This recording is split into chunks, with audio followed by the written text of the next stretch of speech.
शरद गाढ झोपलेला असताना अचानक फोनच्या आवाजाने जागा झाला. झोपूनच फोन कानाला लावत बोलला, हॅलो, कोण?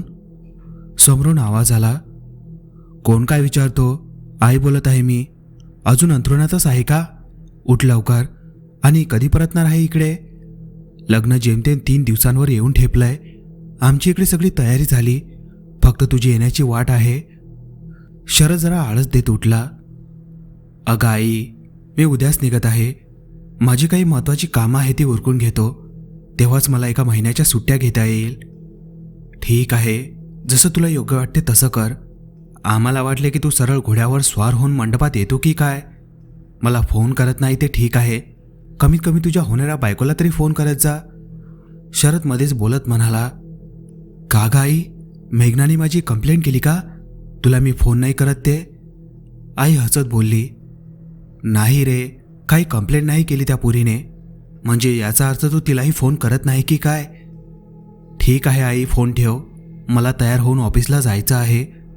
शरद फोन ठेवताच विचार करतो. मला मॅनहॅटनला येऊन 5 वर्ष झाले. एवढ्या वर्षात एकदा पण मी त्या देशात गेलो नाही. आणि आता इतक्या वर्षांनी मी, आई, बाबा, माझे नातेवाईक तसेच माझे मित्र सगळ्यांना भेटणार. मेघना माझ्या आईच्या मैत्रिणीची म्हणजे सीमा काकूंची मुलगी. 1 वर्षापूर्वी माझ्या आईने सीमा काकूला माझ्यासाठी मेघनाला मागणी घातली.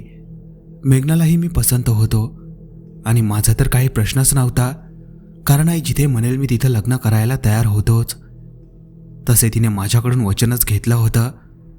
मला विदेशात पाठवायची तिची एकच अट होती, ती अशी की मी लग्न फक्त तिने पसंत केलेल्या मुलीसोबत करावे. कारण तिला वाटत होतं की मी कुणी विदेशी मुलगी घरी तिची सून म्हणून आणेल की काय, या भीतीने. शरद स्वतःशीच हसत म्हणाला, भोळी आहे माझी आई. तशी मेघना खूप छान मुलगी आहे, कुणालाही पटकन आपलेसे करणारी. जसे मला 1 वर्षात केलं.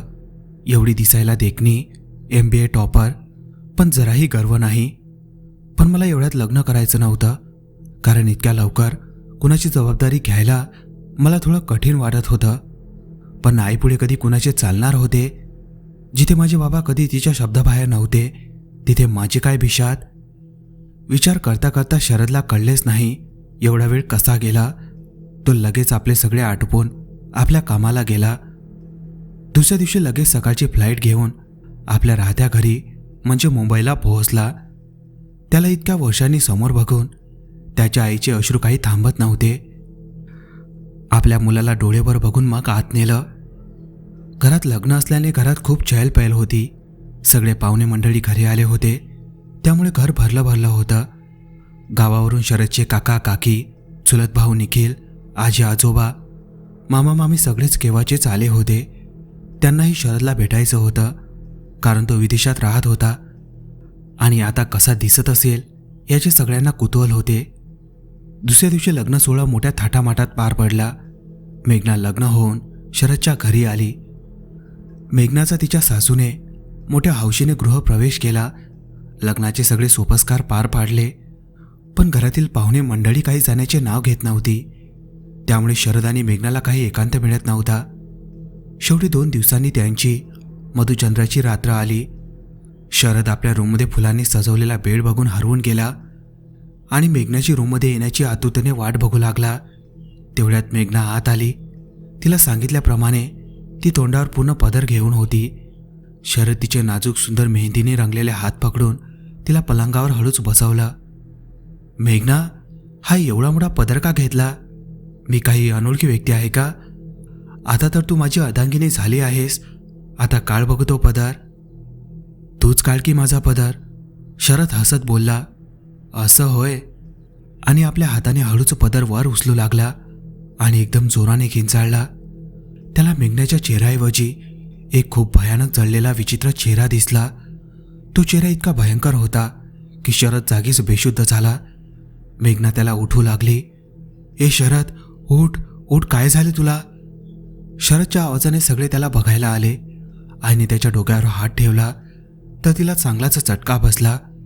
ती बोलली, आतापर्यंत शरद व्यवस्थित होता आणि अचानक त्याला एवढा ताप कसा काय आला? ती शरदच्या वडिलांना म्हणाली, अहो तुम्ही डॉक्टरांना फोन करा बरं. शरदच्या वडिलांनी लगेच आपल्या फॅमिली डॉक्टरांना फोन करून बोलावलं.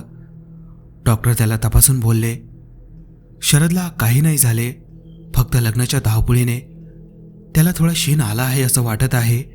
काही गोळ्या देत आहे, त्या वेळेत द्या, लगेच बरा होईल. शरदला झोपून मेघना तशीच त्याच्या शेजारी झोपून राहिली. दुसऱ्या दिवशी सगळे शरदने हनीमूनला कुठे जावे यासाठी चर्चा करू लागले. कोणी म्हणू लागले यांना मनालीला पाठवा, तर कोणी केरळ. तेवढ्या शरदच्या आईने सगळ्यांना म्हटलं, ते काही नाही, हनीमूनला नंतर जाता येईल. आधी या दोघांना आपल्या देवीच्या दर्शनासाठी पाठवू, आपण सगळेही जाऊ यांच्यासोबत, आपलेही दर्शन होईल. मग सगळेजण तुळजापूरला भवानी देवीचे दर्शन घ्यायला निघाले. देवीचे दर्शन झाल्यावर शरद एका टेकडीच्या काठावर बसला होता.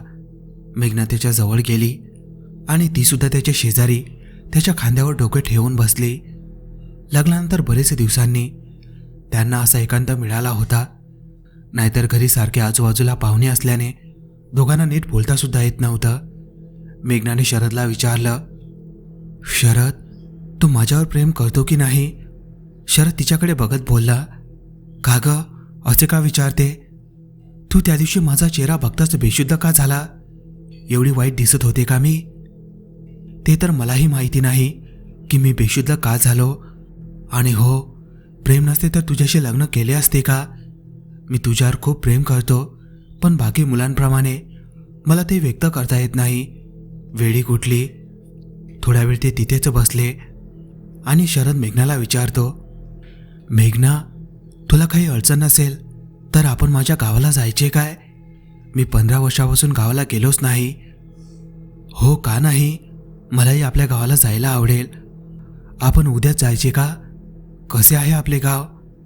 मेघनाच्या तोंडून गावाला जाण्याचे ऐकताच शरद खूप आनंदी झाला आणि आपल्या गावाबद्दल सांगू लागला. माझे गाव कोकणात आहे. आंबेवाडी नाव आहे माझ्या गावाचे. खूप सुंदर दऱ्याखोऱ्या, लांबच लांब समुद्र किनारे, डोंगरातून वाहणाऱ्या नद्या. मी लहान असताना दर उन्हाळ्यात दिवाळीत गावाला जायचो. तिथे माझे खूप मित्रसुद्धा होते. माहीत नाही ते मला ओळखतील की नाही, कारण आता ते सुद्धा मोठे झाले असतील ना. मला सुद्धा आवडेल तुझे हे सुंदर गाव बघायला. तिथे गेल्यावर मला संपूर्ण गाव दाखवशील की नाही? शरदने हसून मान हलवली. अरे हो हो, का नाही. दोघेही घरी गेल्यावर गावाला जाण्याबद्दल बोलतात, पण सगळ्यांच्या चेहऱ्यावरचा आनंद एकदम हरवतो. आई तर सरळ जायला नकार देते, तसेच काका काकू सुद्धा नाही म्हणतात. शरदला सगळे त्याच्या गावाला जायला विरोध का करत आहेत हेच कळत नव्हतं. तो फार हट्ट करतो, मला तुम्ही सगळे गावाला जाऊ का देत नाही आहे? गेल्या 15 वर्षापासून मी गावाला गेलो नाही. मला मेघनाला घेऊन आपल्या गावाला जायचे आहे. नाहीतर मी उद्याच्या उद्या मॅनहॅटनला निघून जाईल. आता त्याच्या हट्टापुढे कुणाचे काही चालले नाही. ठीक आहे, गावी आपण सगळे मिळून जाऊ. सकाळी सगळे पटापट आवरतात आणि गावाला जायला निघतात. काका काकू, निखिल, आजी आजोबा आधीच निघतात राहण्याची व्यवस्था बघण्यासाठी. गाडीने प्रवास करताना जसे गाव जवळ येतं, शरद तिथल्या प्रत्येक जागेविषयी मेघनाला माहिती देतो. मेघना ही गाव बघून खूप आनंदी होते आणि म्हणते, शरद, खूप सुंदर आहे आपले गाव. त्यावर आई बोलते, काय सुंदर आहे त्यात? गावासारखे गाव. गाडी एका मोठ्या वड्याजवळ येऊन थांबते. वाड्याच्या समोरच एक मोठे वडाचे झाड होते. शरद मेघनाला म्हणतो, उतरा मिसेस मेघना शरद देशमुख. मेघना गाडीच्या खाली उतरते. तेवढ्यात खूप जोरजोराचा वारा वाहू लागतो. एवढेच नव्हे तर त्या वाऱ्याचे रिंगण शरद आणि मेघनाच्या भोवताल गोल गोल फिरत असते. सगळे घाबरतात. मेघनासुद्धा घाबरते. तेवढे त्या गावातील मंदिराचे पुजारी सदानंद तिथे येतात. त्यांना येताच त्या वाऱ्याचे रिंगण अदृश्य होते. शरद घाबरलेल्या मेघनाला म्हणतो, घाबरू नको मेघना, अगं हे गाव आहे, इथे असे वारे अधूनमधून वाहतच असतात. शरद सदानंद पुजारीला बघून पाया पडतो आणि मेघनाही त्याच्या पाया पडते. मेघनाची त्यांच्याशी ओळख करून देते. सदानंद शरदला आशीर्वाद देत म्हणतात, सदा सुखी राहा, शरद, इकडे इतक्या वर्षानंतर कसा काय वाट चुकला? त्यावर शरद बोलतो, वाट चुकलो होतो तेव्हाच तर इकडे कधी आलो नाही, पण आता आलो आहे तर राहील इथे 15 दिवस. सगळे मिळून आत जातात, पण सदानंदच्या चेहऱ्यावरील चिंता स्पष्ट दिसत होती. घरात गेल्या गेल्या काकूने आजीच्या सांगण्यावरून शरद आणि मेघनाच्या अंगावरून भाकरीचा तुकडा ओवाळला.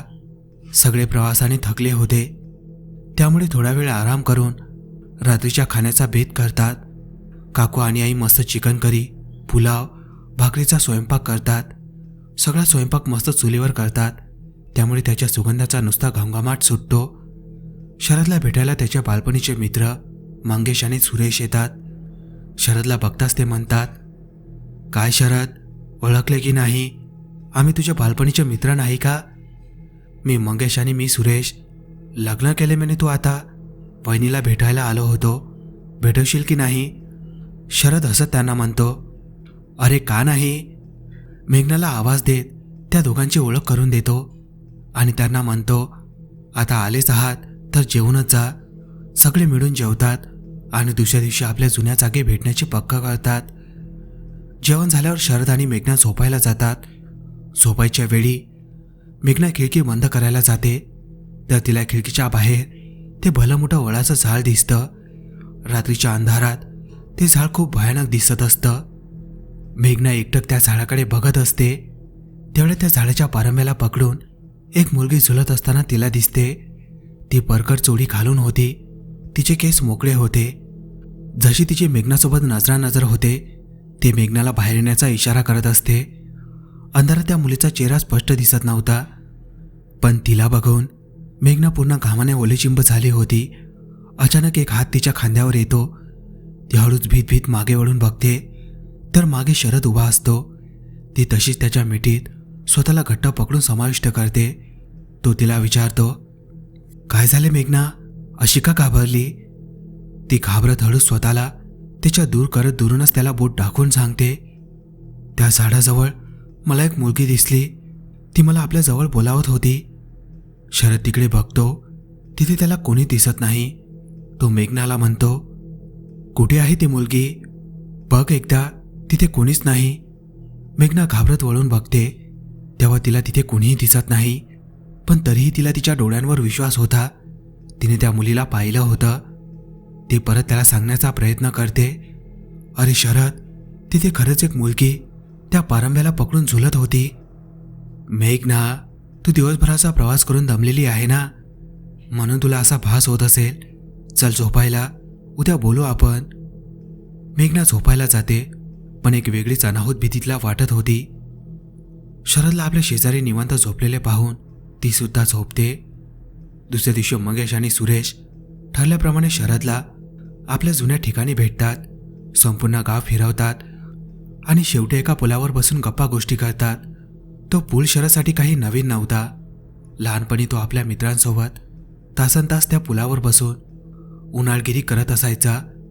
गोष्टी करता करता सगळ्या जुन्या गोष्टी निघाल्यावर त्यावर शरदला त्याची मैत्रीण जुईची आठवण झाली. तो आणि जुई एकमेकांसोबत खूप खेळायचे.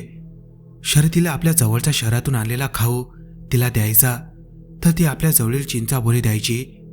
जुई खूप गरीब घरची मुलगी होती. तिचे बाबा तिला लहानपणी सोडून गेले. ती आणि तिची आई शेतात मोलमजुरी करून पोट भरायच्या. जुई दिसायला खूपच सुंदर होती, एखाद्या परीकथेतील परीप्रमाणे. ती खालच्या जातीतली असल्याने तिच्यासोबत शरदला खेळण्यास मनाई होती. तरीसुद्धा ते दोघे चोरून लपून भेटायचे. शरदने मंगेश आणि सुरेशला जुईबद्दल विचारले, पण ते दोघे तो विषय टाळत होते आणि दुसरा विषय काढत होते. त्यांना घरी यायला बरीच रात्र झाली. घरी आल्यानंतर शरद सरळ झोपायला आपल्या बेडरूममध्ये गेला. त्यावर मेघना त्याला बोलली, आल्याला झोपायला का? जेवण नाही करायचे काय? आम्ही बऱ्याच वर्षाने भेटल्याने आम्ही मस्त बाहेरच जेवलो. मेघना, तुला काय सांगू, आज खूप मजा आली. जुन्या मित्रांना भेटून सगळ्या जुन्या आठवणी जागा झाल्या. मेघना हसून आणि थोडे वाकडे तोंड करून म्हणते, मला काही एक ऐकायचे नाही. मला का नाही नेलं गाव दाखवायला? मलाही बघायचं होतं गाव. सॉरी, मी तुला उद्या घेऊन जाईन. दुसऱ्या दिवशी दुपारचे जेवण उरकून शरद आणि मेघना गाव फिरायला जाणार. पण शरदची आई आणि घरच्या मोठ्या लोकांचा त्यांच्या अशा गावात फिरायला विरोध होता. त्यांच्या मते नवीन लग्न झालेल्या नवविवाहित जोडप्यांनी असे घराबाहेर पडणे योग्य नाही.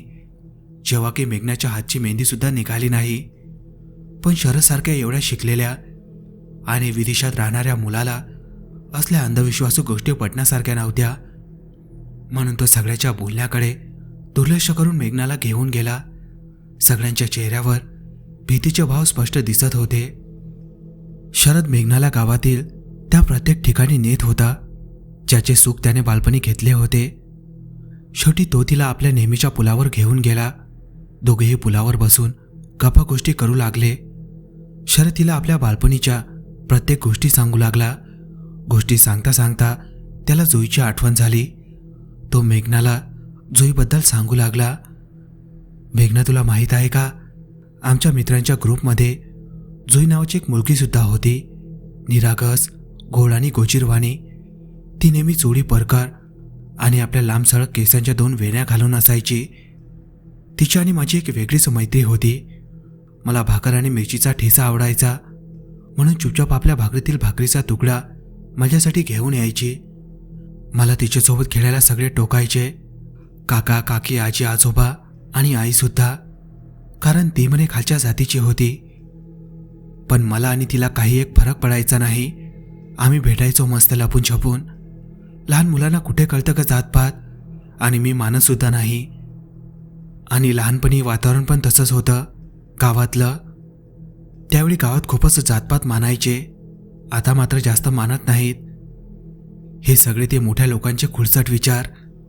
मी मुंबईवरून आलो की तिच्यासाठी गुपचूप खूप साऱ्या वस्तू घेऊन जायचो, जशी की पेन, पेन्सिल, पुस्तके, वह्या. तिला अभ्यासाची फार आवड होती. पण घरची परिस्थिती खूप बेताची होती. त्यामुळे तिला फक्त 4थीपर्यंत कसं तरी शिकता आलं. मी गावी आलो की तिला अधूनमधून शिकवायचो. एकदा माझ्या काकांनी मला जुईला एकत्र खेळताना बघितलं. तेव्हा माझ्याजवळ येऊन मला एक कानफडात मारली आणि तसेच ओढत ओढत घरी नेले. पण मी मात्र वळून वळून तिच्याकडे बघत होतो. घरी आल्या आल्या त्यांनी आईला सांगितलं. तशी आई आणखीनच चवताळली आणि मला तिने खूप बदललं. काय रे, तुला सांगितलं होतं ना त्या पोरीशी खेळू नको म्हणून, तरी सुद्धा तुला ऐकायचे नाही. ती पोरगी आणि तिची आई आपल्या शेतात रोजाने काम करतात. त्यांना 2 वेळच्या जेवणाची भ्रांत आहे.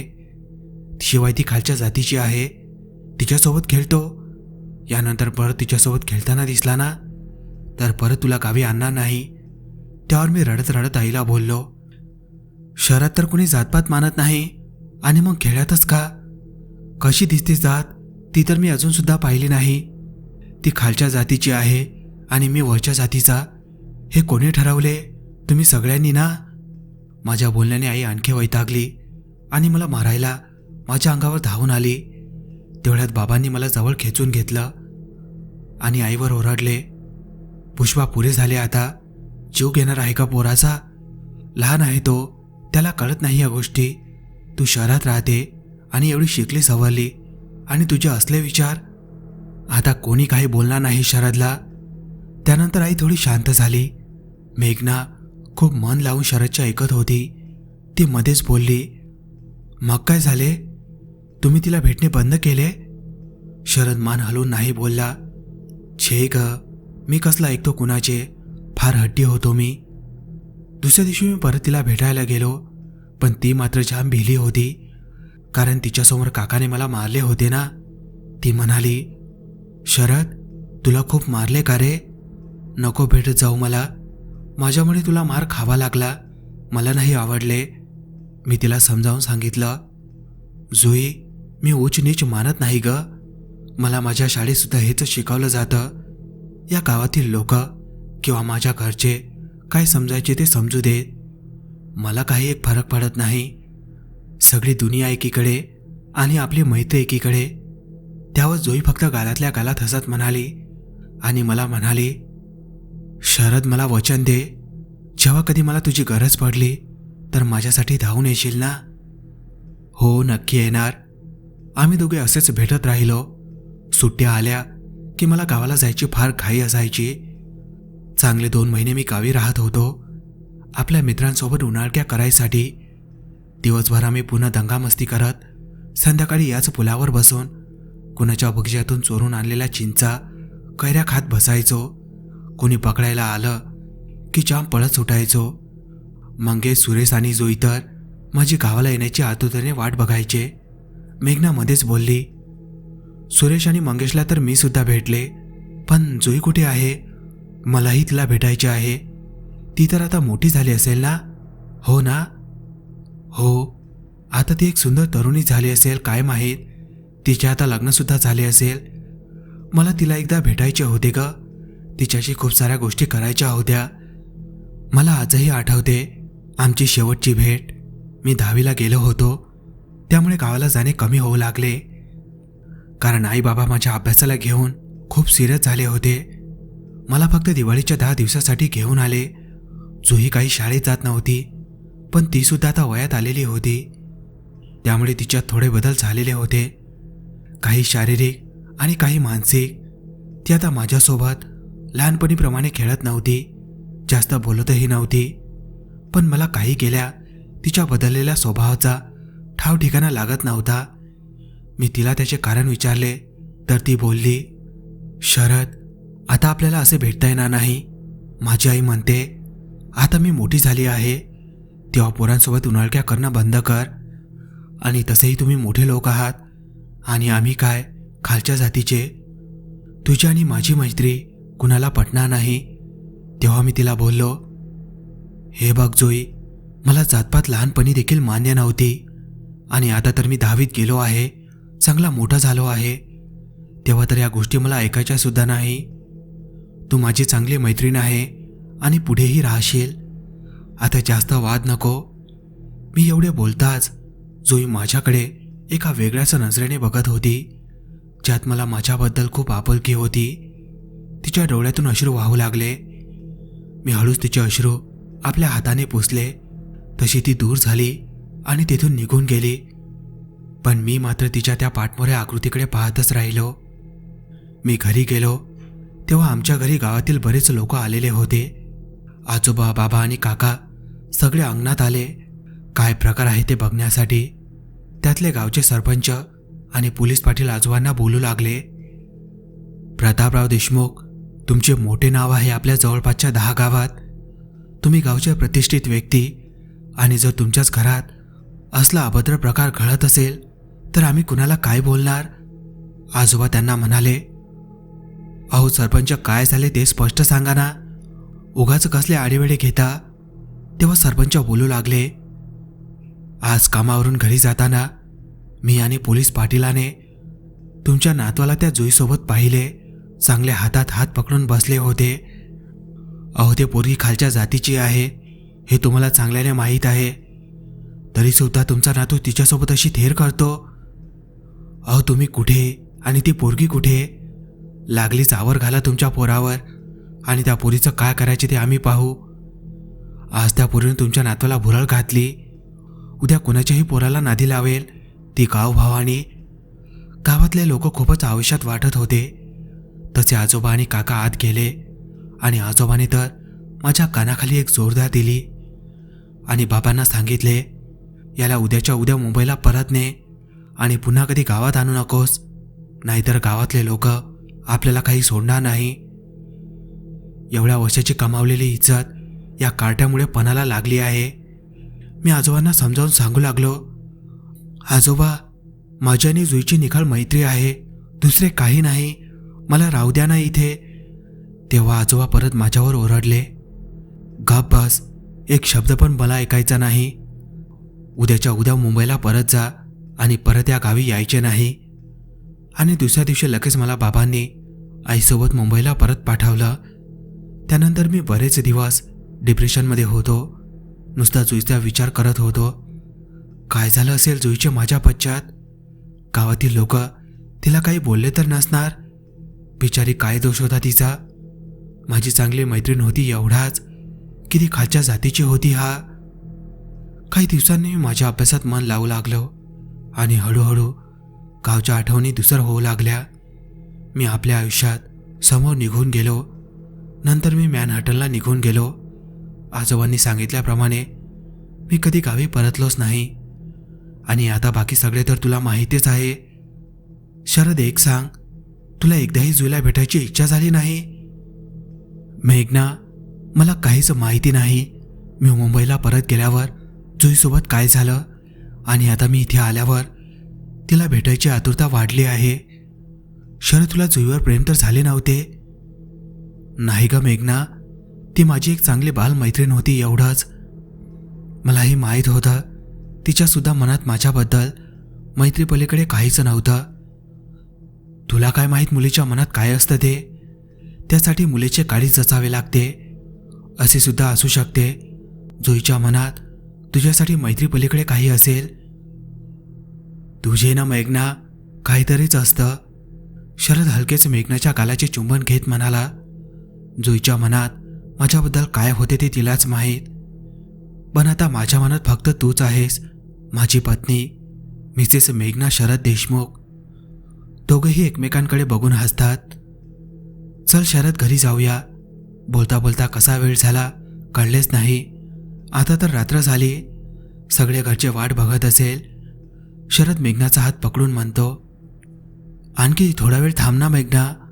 आणि क्षणात तो तिला आपल्या मिठीत घट्ट घेतो. तशी ती स्वतःला सोडण्याची खटाटोप करते.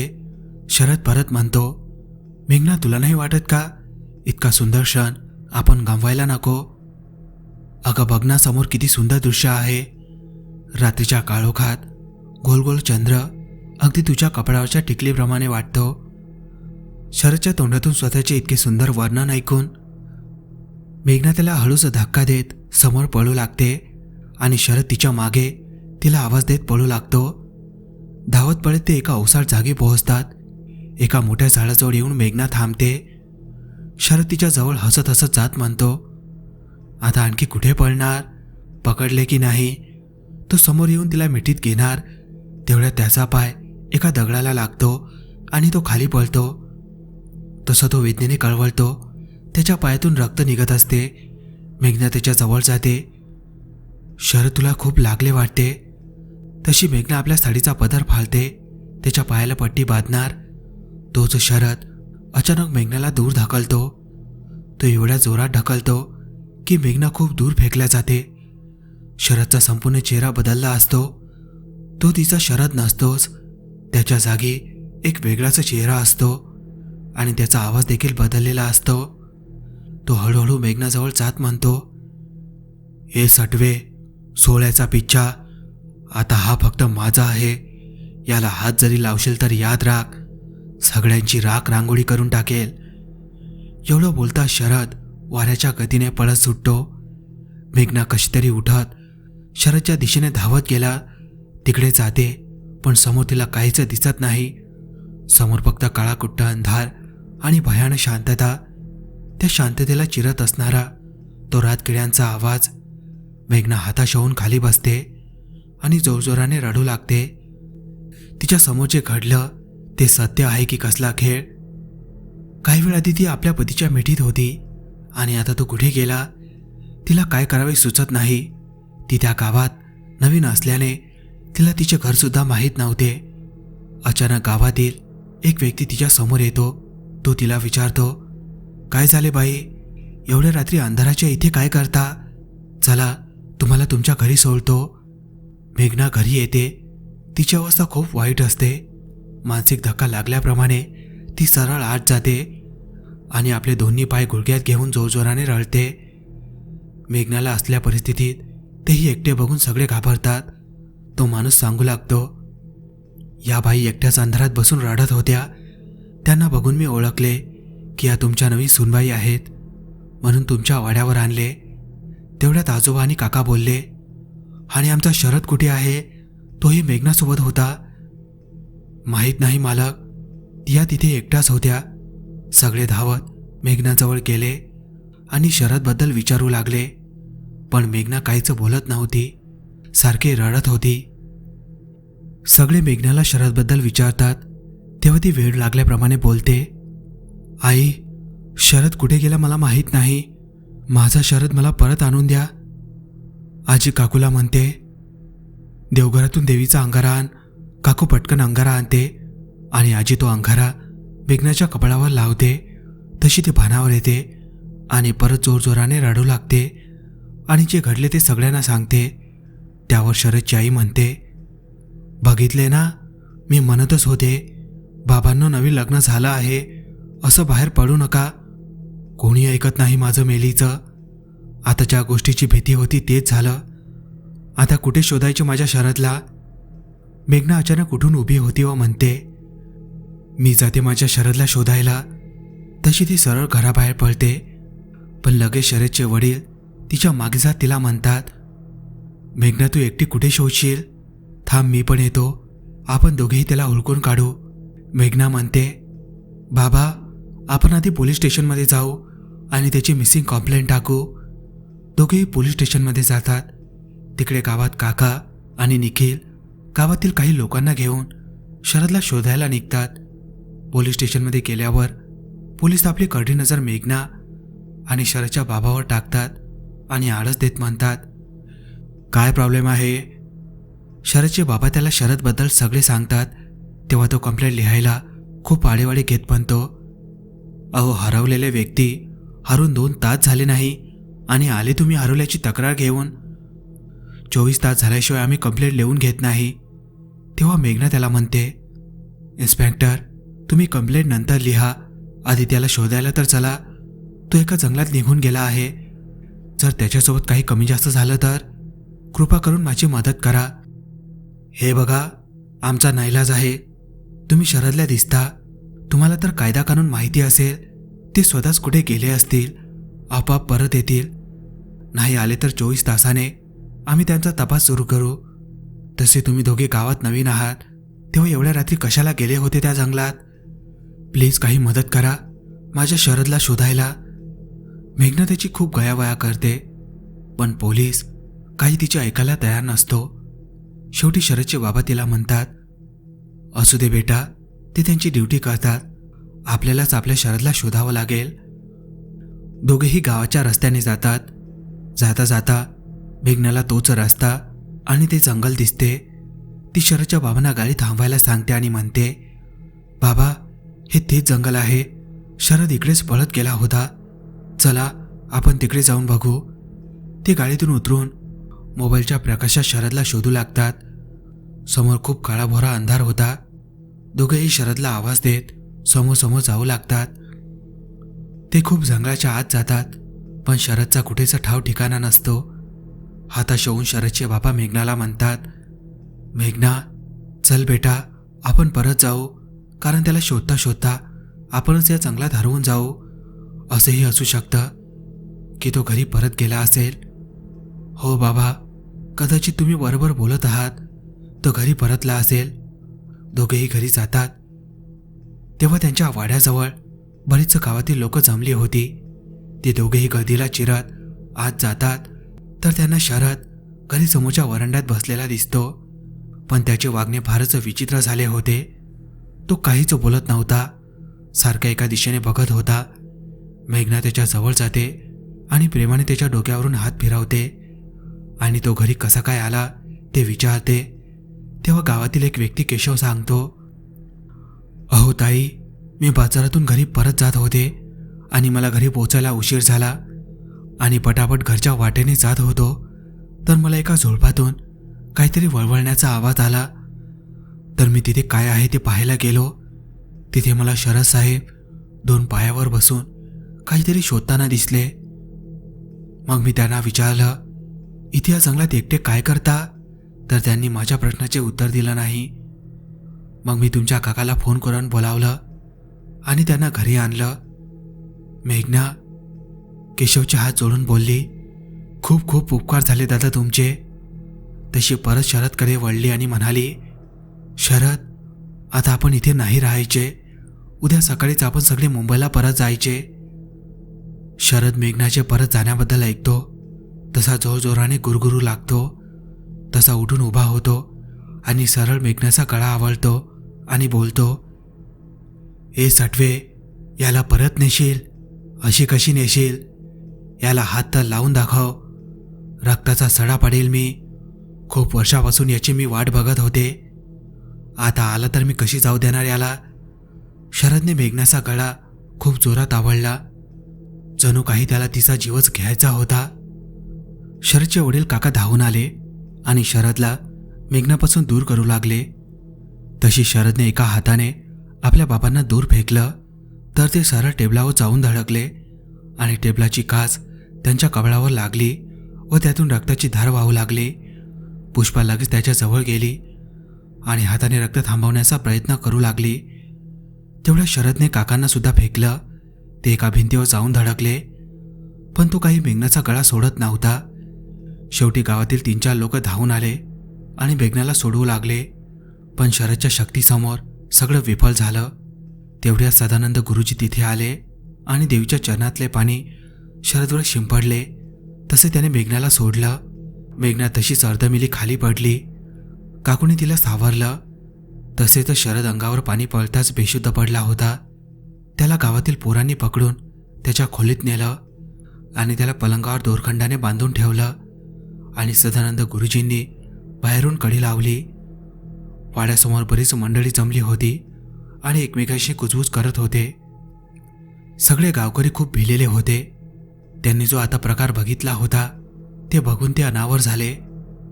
त्यानंतर गावातील लोक शरदच्या आजोबा आणि काकांवर ओरडू लागले. ते सगळे संतापाने पेटले होते. ते वाटेल ते सगळ्यांना बोलू लागले. आमच्या गावात आता कुठे सगळं सुरळीत चालू होतं आणि अचानक शरद आणि त्याची बायको गावात आली आणि आता गावावर आता त्या भूताचे सावट पसरले. काय गरज होती यांना आपल्या गावात परत आणायची? दुसरा व्यक्ती बोलला, ही शहरात राहणारी माणसं आपल्या मजा मस्तीसाठी गावात येतात, पण यांना काय माहीत यांच्या कर्माची फळं आमच्यासारख्या गावात राहणाऱ्या गरीब लोकांना भोगावी लागतात. तेव्हा मेघना सगळ्या गावकरी लोकांना म्हणते, हे काय बरळत आहात तुम्ही? हे गाव जसे तुमचे आहे तसे शरदचे सुद्धा आहे. फरक एवढाच आहे की तो शहरात राहतो, पण तो देखील तुमच्याप्रमाणे या गावावर मनापासून प्रेम करतो आणि तुम्हा लोकांना त्याचे इथे येणे पसंत नसल्याने आणि त्याच्या एका गरीब घरच्या खालच्या जातीच्या मुलीसोबत मैत्री असल्याने तो बिचारा गेले कित्येक वर्षापासून गावी आलाच नाही आणि आता त्याला वाटे आपल्या गावी जावे, आपल्या मित्रांना भेटावे, लहानपणीच्या आपल्या गोड आठवणीला एकदा उजाळा द्यावा म्हणून तो इथे आला. आणि इथे आल्यावर त्याची तब्येत अचानक बिघडली तर तुम्ही त्याच्या अवस्थेबद्दल असे बोलता? शी, खरंच खूप खुलसाट विचार आहेत तुमचे. जग कुठे जाऊन पोहोचले आहे आणि तुम्ही अजूनही श्रीमंत गरीब उच्च नीच मानता. चालते व्हा आमच्या दारातून आणि एक शब्द पण बोलू नका माझ्या कुटुंबाबद्दल आणि नवऱ्याबद्दल. त्याला मी उद्याच चांगल्या डॉक्टराकडे घेऊन जाईन. मेघनाने असे बोलताच सगळे गावकरी आपापल्या घरी गेले व मेघना परत घरात आली आणि तिला सदानंद गुरुजी शरदच्या दारासमोर कसली तरी पूजा करताना दिसले. त्यावरती गुरुजींना म्हणाली, गुरुजी, हे सगळे तुम्ही जे करत आहात ते बंद करा. त्याचा शरदला त्रास होईल. त्याला कुठला तरी मानसिक आजार झाला आहे. मी उद्याच त्याला मुंबईतल्या मोठ्या मनोचिकित्साकडे घेऊन जाईन. तिचे असे बोलताच पुष्पा आणि आजी बोलू लागल्या, काय बोलत आहे आणि कुणाशी बोलत आहे याचे भान आहे की नाही तुला? शरदला कसलाच मानसिक आजार झाला नाही. त्याला भूताने पछाडले आहे. तुला काय समजतं यातलं? कोणताही डॉक्टर यात काही करू शकत नाही. त्यावर मेघना म्हणते, आई, माझ्या या गोष्टींवर मुळीच विश्वास नाही. शरदला डॉक्टर बरे करू शकत नाही तर मग हे गावातील अशिक्षित पुजारी बरे करतील? या सगळ्या अंधविश्वासू गोष्टी आहेत.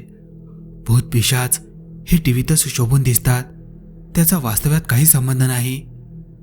मेघना, गप्प बस. गुरुजीबद्दल असे बोलताना तुला काहीच कसे वाटले नाही? तू त्यांना अशिक्षित कशी काय म्हणू शकते? ते एक प्रख्यात सायकोलॉजिस्ट आहेत. लोकांना नुसते बघून लोकांच्या मनातले सांगतात. या गावात त्यांचा जन्म झाला त्यामुळे ते इथे राहतात आणि देवावर विश्वास आणि प्रेम असल्याने ते मंदिराचा कारभार सांभाळतात. आताच्या आता त्यांचे पाया पडून माफी माग. त्यावर सदानंद म्हणतात, शांत हो पुष्पा, त्यात तिचा काही दोष नाही. ती शहरात राहणारी सुशिक्षित मुलगी आहे. तिचा असल्या गोष्टींवर कसा काय विश्वास बसणार? विज्ञानाच्या या युगात वावरणारी आधुनिक मुले आहेत. यांना आमचे विचारही कुळसट वाटणार. या मुलांचा देवावर विश्वासच नाही तर भूत पिशाच यावर काय विश्वास बसणार? यांचा विश्वास स्वतःच्या डोळ्याने पाहिल्यावर बसतो. मेघना, तुला माझ्या आणि तुझ्या घरच्या लोकांच्या बोलण्याचा विश्वास नसेल तर एक काम कर, तू शरदच्या या खोलीत जा आणि बघ तुला त्या खोलीत तुझा शरद दिसतो की आणखी काय. पुष्पा म्हणते, पण गुरुजी, या मूर्ख मुलीला काही झाले तर? तेव्हा ते फक्त पुष्पाला हाताने इशारा करत म्हणतात, मी आहे, बघून घेईल. मेघना सरळ शरदच्या खोलीत जाते. खोलीत खूप अंधार असतो त्यामुळे ती लाईटचे बटन दाबते, पण लाईट सारखा चालू बंद होत असतो त्यामुळे काही स्पष्ट होत नाही. पण रूममध्ये खूप कुबट वास येत असतो. ती पलंगाजवळ जाते तर शरद शांत झोपलेला दिसतो व ती मनातच बोलते, शांत काळ झोपला आहे माझा शरद. हे लोक उगाच काहीही बोलतात. उद्या सकाळीच त्याला मी डॉक्टरांकडे घेऊन जाईल. जशी मेघना वळते तेवढ्या शरद तिचा हात पकडतो. ती मागे वळून बघते तर शरद खूपच विचित्र दिसत होता. त्याच्या चेहऱ्यावर ठिकठिकाणी जखमा होत्या. त्याचा संपूर्ण चेहरा पांढरा पडला होता. तसेच त्याचे दात काळे पडलेले, केस पण विस्कळीत झाले होते आणि तो जोरजोराने मेघनाला बोलू लागला, काय गे सटवे, तू याला डॉक्टराकडे नेणार? हा तुला आजारी दिसतो आणि जोरजोराने हसतो. हा आजारी नाही, याला मी झपाटले आहे आणि अशी नाही सोडणार. आपल्यासोबतच याला घेऊन जाणार. फक्त 24 तास आहे याच्या आणि तुझ्या हातात. काय करायचे ते कर याला वाचवायला. मेघना फार भीते आणि स्वतःला सोडवण्यासाठी धडपड करू लागते. तेव्हा अचानक शरद आपल्या मूळ रूपात येत मेघनाला म्हणू लागतो, मेघना, वाचव मला, मला खूप त्रास होत आहे, असे वाटते आहे कुणीतरी मला जखडून ठेवले आहे. मेघना शरदची अवस्था बघून गोंधळून जाते. काय करावे ते तिला सुचतच नाही. ती म्हणते, शरद, मी तुला काही होऊ देणार नाही. त्यासाठी मी वाटेल ते करेल. तू घाबरू नको, मी तुझ्या सोबत आहे. असे बोलताच त्याचा तोच भयानक चेहरा आणि आवाज परत येतो आणि जोरजोराने हसतो. तेवढ्या सदानंद गुरुजी तिथे येतात आणि त्याच्या अंगावर परत पाणी शिंपडतात. तसा तो परत बेशुद्ध होतो आणि गुरुजी मेघनाला घेऊन बाहेर येतात. मेघना आता काही न बोलता सरळ गुरुजींच्या पाया पडते आणि माफी मागते. मला माफ करा, माझे चुकले. प्रत्यक्षात बघूनही आपल्या शिक्षणाच्या अहंकारापुढे सगळे शुल्क समजले. मी तुमची शक्ती आता प्रत्यक्षात अनुभवली. आता मला कळलं की तुम्हीच माझ्या शरदला वाचू शकता. पण ही आत्मा कुणाची आहे आणि माझ्या शरदलाच का पछाडले? त्याचा आणि तिचा काय संबंध? तो तर एवढ्या वर्षाने आला. तेव्हा गुरुजी सांगतात, त्या आत्मेचा आणि शरदचा खूप जुना आणि घनिष्ठ संबंध आहे. ती आत्मा दुसऱ्या तिसऱ्या कुणाची नसून त्याची बालमैत्रीण जुईची आहे. हे ऐकताच मेघना एकदम खाली बसते. तिला एकदम धक्काच बसतो आणि ती म्हणते, जुई, जुई जिवंत नाही. जुई शरदची चांगली मैत्रीण होती. तो तिला भेटायला म्हणून इथे आला होता. त्याला एकदा तिच्याशी बोलायचं होतं. आणि हे कसं झालं? मेघनाच्या डोळ्यातून अश्रू वाहू लागतात. ज्या जुईला तिला बघायचं होतं, जिचे सौंदर्य प्रत्यक्षात अनुभवायचे होते, ती जिवंत नाही. शरदला त्याचे आई बाबा मुंबईला परत घेऊन गेले. त्यानंतर काही दिवस गावातील लोक शांत झाले. जुई एकदा रानात काही लाकडे गोळा करायला एकटी गेली असताना तिथे चौधरी पाटलाच्या पोराने आणि त्याच्या 3 मित्रांनी तिला पाहिलं. ते तिघेही रानात दारू पीत होते. त्यात त्यांची नजर जुईवर गेली. जुईचे सौंदर्य आणि नुकतेच तारुण्यात आलेले तिचे ते शरीर त्या गिधाडांच्या नजरेत बसलं आणि त्या दारूची नशा त्यांच्या सैतान संचारायला पुरेसं होतं. आणि त्या नराधामांनी तिच्यावर झळप टाकली व पाशी बलात्कार केला. तिच्या आबरूची सगळी लतकर काढली. एखाद्या भुकेल्या जनावरांप्रमाणे त्यांनी तिच्या शरीराचे लचके काढले. ती बिचारी वेदनेने कळवळत होती. तरी ते काही केल्या थांबले नाही. त्यांची वासना पूर्णपणे शमल्यावर ते तिला तसेच मरणाच्या दारात सोडून निघून गेले. मी रानाच्या जवळ असलेल्या विहिरीतून पाणी आणायला जात होतो तर तिथे मला ती बेशुद्ध आणि रक्तबंबाळ अवस्थेत दिसली. मी कसे तरी तिला उचलून आपल्या गावातल्या दवाखान्यात नेले, पण तिला तिच्या शरीरावर झालेला तो अत्याचार फार भयान होता. तिचे नाजूक शरीर त्या वेदना सहन करू शकले नाही आणि ती गेली. पण मरताना ती माझ्याजवळ तुटक तुटक शब्दात बोलली, माझा शरद मला वाचवायला आला नाही. मी त्याची वाट पाहत होते. त्याने मला वचन दिले होते.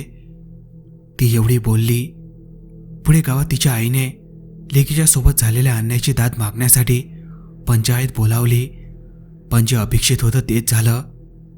चौधरी पाटील हा गावचा श्रीमंत माणूस, त्यामुळे त्याच्या मुलाला कोण शिक्षा करणार? आणि त्यात जुई आणि तिची आई फारच गरीब आणि तिच्या बोलण्यावर कोण विश्वास ठेवणार? जुईलाच गावातील प्रतिष्ठित लोकांनी कुलटा कुलसनी ठरवले आणि तिच्या आईचा दानापाणी बंद केला. त्यामुळे तिच्यासोबत कोणीही बोलत नव्हते, काम पण देत नव्हते. घरात तिला खाण्यापिण्याचे वांदे झाले. शेवटी तिनेही गावातील लोकांना कंटाळून आपल्या मुलीच्या विरहाने आत्महत्या केली. त्यानंतर काही दिवसांनी गावावर एक वेगळीच अवकळा पसरली. रोज कुणाचे जनावर मारले जाऊ लागले. सकाळी जनावरांची हाडे आणि रक्त पडून असायचे. रात्रीच्या वेळी अनेकदा लोकांना कोणीतरी अमानवी शक्ती पाठलाग करत असल्याचा भास व्हायचा. एका रात्री चौधरी आणि त्याचे 3 मित्र बाजूच्या गावातील लग्नात गेले. परत यायला त्यांना उशीर झाला. यायच्या वेळी त्यांची गाडी खराब झाली. तिघेही खूप पिलेले होते. ते त्या दिवशी घरी परतले नाही. त्यांच्या घरचे सगळे लोक घाबरून गेले की मुले लग्नावरून गेले कुठे असेल. तर त्याच रात्री त्यांचे प्रेत त्यांच्या घराच्या अंगणात पडून होते, तेही खूप छिन्न विच्छिन्न अवस्थेत. सकाळी उठल्यावर चौधरी पाटील आणि बाकी 3 मित्रांच्या घरच्यांना त्यांच्या मुलांचे शव दिसले. त्या दिवशी गावात 4-4 तिरड्या उठल्या. रात्र झाली की सगळे घाबरून आपल्या घरात राहत होते. कुणी आपल्या मुलांना सुद्धा घराबाहेर काढत नव्हते. आपल्या गावावर मृत्यूचे सावट पसरले होते. त्यानंतर गावचे पोलीस पाटील, सरपंच असे एक एक करून प्रतिष्ठित व्यक्ती त्याच पद्धतीने मरू लागले. शेवटी गावातील मोठ्या लोकांनी गावच्या मंदिरात सभा घेतली. त्या सगळ्यांचे म्हणणे होते, हे सगळं जुईची आत्मा करत आहे. आता तिच्या तावडीतून गावाला सोडवणे माझ्याच हातात होते. मला एक गोष्ट आठवली. जुईच्या आईने तिला अग्नी दिल्यानंतर तिच्या अस्थी विसर्जित केल्या नव्हत्या. त्यामुळे जुईची आत्मा सगळ्या गावातील लोकांना मारून आपला सूळ घेत आहे, कारण तिच्यावर गावातील लोकांनी अन्याय केला होता. मी आपल्यासोबत 2-4 मुले घेऊन तिच्या घरी गेलो. तिथे मला एका पेटीत तिच्या अस्थी एका कलशात सापडल्या. नंतर मी गावाच्या मंदिरासमोर पूजा करून तिला आपल्या समोर यायला विवश केलं. ती आली आणि मी तिला कलशात प्रवेश घ्यायला भाग पाडलं. पण ती त्या जायच्या आधी किंचाळत होती आणि म्हणत होती, मी परत येणार, मी परत येणार. मला कोणी जास्त वेळ कैद करू शकत नाही. त्यानंतर तो कलश जंगलाजवळील एका झाडाखाली त्या कलशाला पुरलं. मेघना, एक गोष्ट सांग, शरदला ती जखम त्या झाडाखाली लागली का? मेघनाच्या डोळ्यात अश्रूची धार वाहू लागली. तिने हळूच मान हलवत म्हटलं, हो. तिचे अश्रू अनावर झाले, कारण जुईसोबत जे घडले ते इतके दुर्दैवी होते की कुणाचेही हृदय घायाळ होईल. मेघनाने आपले अश्रू पुसत सदानंद गुरुजीला म्हटले, माझ्या शरदला जुईच्या आत्म्यापासून कसे सोडवता येईल? आणि गुरुजी, मला जुईसाठी खूप वाईट वाटत आहे. त्या लहान मुलीने आधीच खूप अन्याय अत्याचार सहन केला होता. आताही तिला काही त्रास नको असे काही सांगा. मला तिच्या आत्म्याला मुक्ती द्यायची आहे, जेणेकरून ती पुढील जन्मी चांगले आयुष्य जगेल. मेघनाचे बोलणे ऐकून सदानंद बोलले, आपल्याजवळ वेळ कमी आहे. मी आताच पूजा करतो, पण एक गोष्ट लक्षात ठेव, जुईवर आधी अन्याय झाले असले तरी आता मात्र ती सुडाने पेटली आहे. तिला शरदने मदतीला कधीही येईल असं वचन दिलं होतं, ती आता शरदवर चिडून आहे, कारण त्याने आपले वचन पूर्ण केले नाही. तू एक पतिव्रता स्त्री आहे. तूच यातून मार्ग काढ. तुला आपल्या गावाच्या मंदिरातील देवीच्या मूर्तीसमोर 25 वेळा पाण्याने अभिषेक करावा लागेल. मंदिराच्या पायऱ्या 50 आहेत आणि विहीर मंदिराच्या खाली आहे. तिथून तुला 50 घडाभर पाणी मूर्तीजवळ न्यावे लागेल. त्यानंतर देवीजवळ प्रार्थना कर आणि इकडे मी जुईच्या अस्थींना अग्नी समर्पित करेल. मेघनाला आता जुईची भीती वाटत नव्हती, पण आपुलकी मात्र तेवढी वाटत होती. ती सरळ शरदच्या खोलीत गेली आणि हात जोडत बोलली, जुई, तुझ्यासोबत जे काही झालं याबद्दल मला खूप दुःख आहे ग. तुझ्यासोबतच्या लोकांनी अन्याय केला, त्यांना तू आधीच शिक्षा दिली. पण शरद, तो तर तुझा चांगला मित्र आहे ना. त्याने तुझे काय बिघडवले? तू त्याला का त्रास देत आहे? तू तुझ्यावर खूप प्रेम करतो. तू त्याला कृपा करून सोड. त्यावर जुई तेवढ्याच आयुष्यात आली आणि शरदच्या शरीराला जोरजोराने वर खाली करू लागली. त्यामुळे शरदला खूप त्रास होऊ लागला. मेघना परत तिला बोलली, हे बघ जुई, मी मान्य करते. शरदने तुला जे वचन दिले होते की तुला जेव्हा गरज असेल तेव्हा तो तुझ्याजवळ येईल, पण तुझं विचार कर, हे त्याच्यासाठी कसं शक्य होतं? त्याला त्याच्या घरच्यांनी गावात यायला मनाई केली होती. तोही तिकडे तुझ्यासाठी झुरत होताच, पण तो काहीच करू शकत नव्हता. मी शरदची पत्नी, त्याची अर्धांगिनी आहे. त्याच्या वतीने मी तुझी माफी मागते. मेघना तिच्यासमोर हात जोडून खाली बसते. तेवढ्यात गुरुजी येतात आणि मेघनाला बाहेर घेऊन जातात. मेघना, आपल्याला विधी आता सुरू करावा लागेल. तू जुईच्या आत्मेशी बोलून काहीच उपयोग नाही. ती एका लहान मुलीची आत्मा आहे, त्यामुळे ती हट्टी आहे. तिच्याशी बोलण्यात काही अर्थ नाही.